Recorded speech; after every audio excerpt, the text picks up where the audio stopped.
भवानी माता की जय। भूतेषु शक्तिरूपेण संस्थिता नमस्तस्यै नमस्तस्यै नमस्तस्यै नमो नमः। శ్రీ ఏడుపాయల వనదుర్గా భవానీ దేవస్థానం తెలంగాణ రాష్ట్రంలోనే ఎంతో ప్రసిద్ధమైనటువంటి క్షేత్రము ఏడుపాయలు. ఇక్కడ వనదుర్గా అమ్మవారు స్వయంభూగా వెలిసినటువంటి తల్లి. మరి ఆషాఢ మాసాన్ని పురస్కరించుకొని 3వ ఆదివారము ఈరోజు విశేషంగా అమ్మవారికి అనేక ఫలాలతో అలంకరించడం జరిగింది. సర్వవాంఛా ఫల ప్రదాయిని అమ్మవారు. ఫలము అంటే కోరిక. ఈ యొక్క ఫలాలను సమర్పించడం వల్ల అమ్మవారికి అనేకమైనటువంటి అనుగ్రహం, అమ్మవారి అనుగ్రహం కలిగి మనము ఇళ్లవేళ్లలా సుఖ సంతోషాలతో ఉంటాము. ఈ యొక్క అలంకరణలో ఉన్నటువంటి అమ్మవారిని దర్శించుకోవడం వల్ల ముఖ్యంగా సంతానం లేని వారికి సంతాన సౌఖ్యం కలుగుతుంది.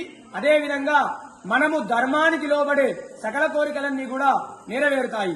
ఉదయం నుండే కూడా భక్తుల రద్దీ అధికంగా ఉంది. మరి తెలంగాణ రాష్ట్రం నుండే కాకుండా ఆంధ్రప్రదేశ్, కర్ణాటక, మహారాష్ట్ర, ఇతర రాష్ట్రాల నుండి కూడా భక్తులు అధిక సంఖ్యలో వచ్చి అమ్మవారిని దర్శించుకుంటున్నారు.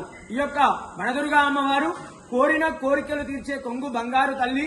ఈ యొక్క ఫల అలంకరణలో ఉన్నటువంటి అమ్మవారిని దర్శించుకోవడం వల్ల అనేకమైనటువంటి సమస్త కోరికలు నెరవేరుతాయి. వనదుర్గా మాతాకి జై.